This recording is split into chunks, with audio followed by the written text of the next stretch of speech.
Good morning guys, welcome to GK Genius Galaxy. दोस्तों आपका बहुत बहुत स्वागत है आज की इस वीडियो में। मेरा नाम ब्रजेश सिंह है और दोस्तों आज की इस वीडियो में हम पढ़ेंगे विश्व इतिहास से जुड़े बेहद खास और महत्वपूर्ण क्वेश्चंस।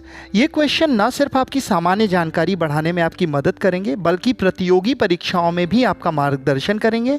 दोस्तों अगर आप किसी भी तरह की परीक्षा की तैयारी कर रहे हैं जैसे कि यूपीएससी, एसएससी, बैंकिंग या किसी भी अन्य प्रतियोगी परीक्षा की, तो इस वीडियो को अंत तक जरूर देखें। यहाँ पर जितने भी दिए गए सवाल हैं ये बहुत ही ज़्यादा इम्पॉर्टेंट और महत्वपूर्ण है। अगर आप वीडियो को लास्ट तक देखेंगे, स्किप नहीं करेंगे, तो आपको ये वीडियो बहुत आसानी से और आपके ये 20 क्वेश्चन मैंने इसमें सेलेक्ट किए हैं वो सारे के सारे तैयार हो जाएंगे। अगर आपको ये वीडियो उपयोगी लगे तो इसे लाइक करें और शेयर करें अपने दोस्तों के साथ, जिससे आपके दोस्त भी इसका लाभ उठा सकें। और अगर आप हमारे चैनल पे नए हैं तो चैनल को सब्सक्राइब भी कर लीजिएगा और बेल आइकन को ज़रूर प्रेस कीजिएगा, जिससे आपको सारी नोटिफिकेशंस मिलती रहें। तो चलिए शुरू करते हैं पहले प्रश्न के साथ। प्रश्न नंबर 1, कौन सा देश BIMSTEC का सदस्य नहीं है? आपके ऑप्शन है ए चीन, ऑप्शन बी भूटान, सी नेपाल, डी म्यांमार। सही जवाब ऑप्शन ए चीन। दोस्तों अगर बात की जाए बिम्स्टेक की, जिसका फुल फॉर्म होता है bay of Bengal initiative for multi sectoral technical and economic corporation, यानी बंगाल की खाड़ी बहुक्षेत्रीय तकनीकी और आर्थिक सहयोग पहल।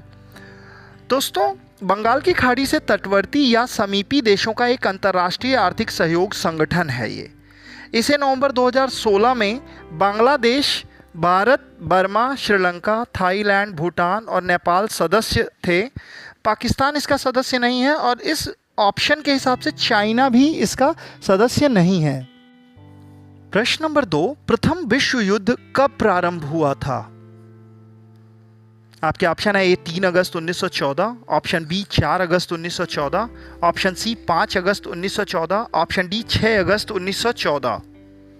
सही जवाब ऑप्शन बी 4 अगस्त 1914। प्रश्न नंबर 3, किस महापुरुष को बंग बंधु के नाम से जाना जाता है?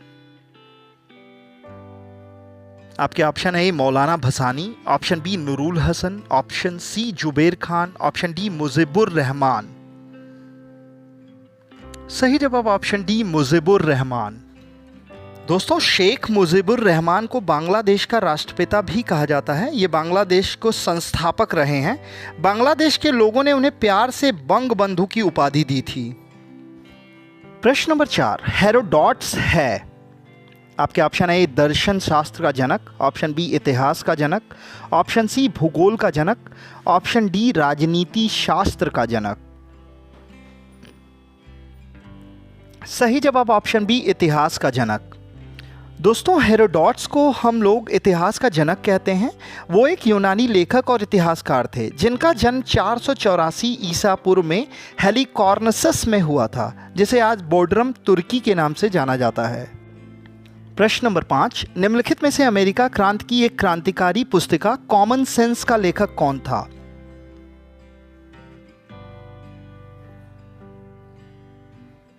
आपके ऑप्शन है A Thomas Paine, option B George Washington, option C Thomas Jefferson, option D Samuel.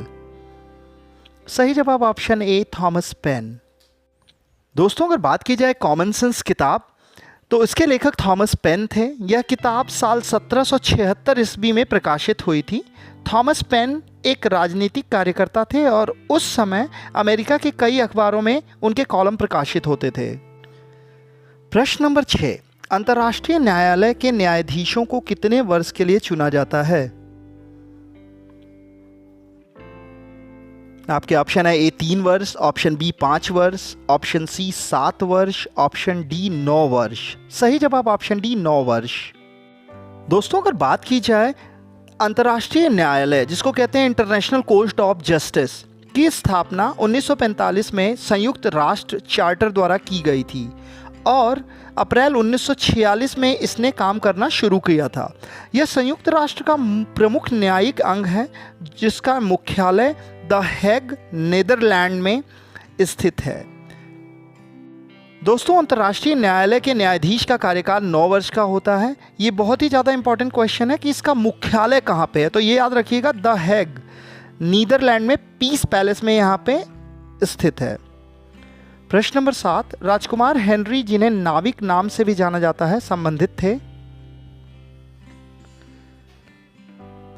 आपके ऑप्शन है ए स्पेन से, ऑप्शन बी इंग्लैंड से, ऑप्शन सी पुर्तगाल से, डी इंग्लैंड से। सही जवाब ऑप्शन सी पुर्तगाल से।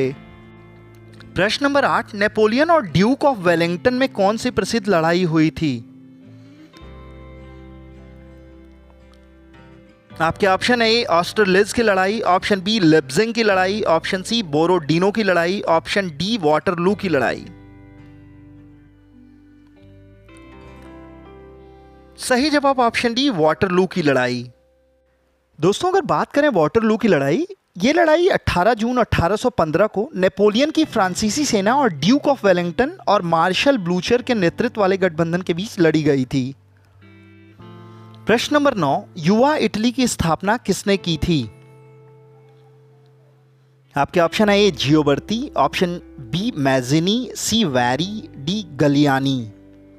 सही जवाब ऑप्शन बी मैजिनी। दोस्तों युवा इटली यानी यंग इटली एक प्रकार की संस्था है जिसकी स्थापना सन 1831 ईस्वी में जोसेफ मैजिनी ने फ्रांस के मार्सलीज नामक नगर में किया था। प्रश्न नंबर 10, यूरोप में पुनर्जागरण का प्रारंभ किस देश से हुआ था? आपके ऑप्शन है A France, B Finland, C Britain, D Italy. सही जवाब ऑप्शन डी इटली। दोस्तों यूरोप में पुनर्जागरण की शुरुआत इटली में हुई थी। पुनर्जागरण की शुरुआत 14वीं शताब्दी के मध्य युग के अंत के बाद हुई थी। पुनर्जागरण काल अगर कोई पूछे तो 1300 से 1700 के बीच माना जाता है। पुनर्जागरण का अर्थ पुनर्जन्म होता है। पुनर्जागरण का प्रारंभ इटली के फ्लोरेंस शहर में हुआ था। 1490 और 1520 के दशक के बीच पुनर्जागरण अपने चरम पर था, जिसे उच्च पुनर्जागरण कहा जाता है। पुनर्जागरण ने पश्चिमी जगत के राष्ट्रों को मध्य युग से निकालकर आधुनिक युग की विचारधारा से ओतप्रोत किया। ये बहुत ज़्यादा इंपॉर्टेंट क्वेश्चन है, ये बार बार पूछा गया है। प्रश्न नंबर 11, महान कवि होमर किस देश का निवासी था? आपके ऑप्शन है ए इंग्लैंड, बी जर्मनी, सी यूनान, डी रोम। सही जवाब ऑप्शन सी यूनान। दोस्तों महान कवि होमर यूनान के ऐसे प्राचीनतम कवियों में से एक हैं जिनकी रचनाएं आज भी उपलब्ध हैं। होमर जो थे उनको आंखों से दिखाई नहीं देता था। अंधे होने के बावजूद उन्होंने 2 महाकाव्यों की रचना की जिसका नाम इलियाद और ओडिसी है। ये बहुत ही ज़्यादा फेमस महाकाव्य हैं, इसके बारे में हमेशा पूछा जाता है एग्जाम में। प्रश्न नंबर 12, फ्रांस के राष्ट्रगान मार्सिले की रचना किसने की? आपके ऑप्शन है ए रूसो, ऑप्शन बी आब माबली, सी राजेट डी लाइल, डी आब मोरली। सही जवाब ऑप्शन सी राजेट डी लाइल। दोस्तों ये बहुत ज़्यादा इंपॉर्टेंट क्वेश्चन है। जैसे कि फ्रांस की जो राष्ट्रगान की जो रचना है वो 1792 ईस्वी में फ्रांसीसी क्रांति के दौरान और फ्रांस द्वारा ऑस्ट्रेलिया पर युद्ध के घोषणा के बाद हुई थी। इसके जो रचयिता हैं उनका पूरा नाम था क्लाउड जोसेफ रूस डे लिस्ले। उन्होंने इस फ्रांसीसी राष्ट्रगान की रचना की थी। इसे मूल रूप से चंट दे ग्योरे पॉर आर्मी डू रिन यानी राइन की सेना के लिए युद्ध गीत गाया गया था। फ्रांसीसी राष्ट्रीय सम्मेलन में इसे 1795 ईस्वी में इसे अपना लिया। प्रश्न नंबर 13, हिटलर की पुस्तक का क्या नाम था? आपके ऑप्शन है ए स्वास्तिक, ऑप्शन बी विश्व इतिहास, option C Avanti, option D Mein Kampf. सही जवाब option D Mein Kampf. Mein Kampf जो है नाजी जर्मनी के तानाशाह और पूर्व चांसलर एडोल्फ हिटलर द्वारा लिखित पुस्तक है। एडोल्फ हिटलर जो है अब तक का सबसे प्रसिद्ध और लोकप्रिय नाजी पाठ है। ये उनकी आत्मकथा है। मीन कैंप जो है एडोल्फ हिटलर की आत्मकथा है। प्रश्न नंबर 14, अंतर्राष्ट्रीय न्यायालय का मुख्यालय कहाँ स्थित है? आपके ऑप्शन है जिनेवा, ऑप्शन बी हैग, सी वियना, डी रोम। सही जवाब ऑप्शन बी हैग। दोस्तों, अंतर्राष्ट्रीय न्यायालय, जिसे हम इंटरनेशनल कोर्ट ऑफ जस्टिस कहते हैं, संयुक्त राष्ट्र संघ का प्रमुख न्यायिक अंग है। इसकी स्थापना जून 1945 में संयुक्त राष्ट्र के चार्टर द्वारा की गई थी। इसने अप्रैल 1946 में काम करना शुरू किया था। इंटरनेशनल कोर्ट ऑफ जस्टिस यानी अंतर्राष्ट्रीय न्यायालय का जो मुख्यालय है वो द हैग, नीदरलैंड में स्थित पीस पैलेस में है। प्रश्न नंबर 15, वाटरलू कहाँ स्थित है? आपके ऑप्शन है इंग्लैंड में, ऑप्शन बी फ्रांस में, सी स्पेन में, डी बेल्जियम में। सही जवाब ऑप्शन डी बेल्जियम में।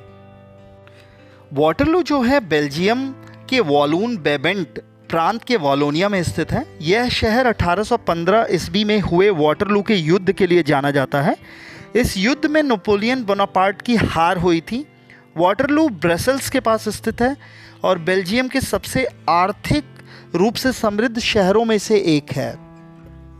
प्रश्न नंबर 16, पार्थेनॉन मंदिर किसके शासनकाल में बनाया गया था? आपके ऑप्शन है Julius Caesar, option B Augustus, C Pericles, D अरस्तु। सही जवाब ऑप्शन बी ऑगस्टस। प्रश्न नंबर 17, मैफ्लावर नामक जहाज से अंग्रेज अमेरिका कब पहुंचे थे? आपके ऑप्शन है ए 1663 ईस्वी, ऑप्शन बी 1651 ईस्वी, ऑप्शन सी 1620 ईस्वी, ऑप्शन डी 1624 ईस्वी। सही जवाब ऑप्शन सी 1620 ईस्वी। दोस्तों, मैफ्लावर एक अंग्रेजी शिप था, जो अंग्रेजों का शिप था, जिसे आज तीर्थयात्रियों के रूप से जाने वाले अंग्रेजी परिवारों में एक समूह को इंग्लैंड से नई दुनिया में पहुंचाया गया था। समुद्र में 10 सप्ताह बिताने के बाद 102 यात्रियों और लगभग 30 चालक दल के साथ मैफ्लावर 21 नवंबर 1620 को केप कॉड, मैसाचुसेट्स के सिरे के पास लंगर डालते हुए आज के संयुक्त राज्य अमेरिका पहुंचा। प्रश्न नंबर 18, फ्रांस में दार्शनिकों को बोला जाता था?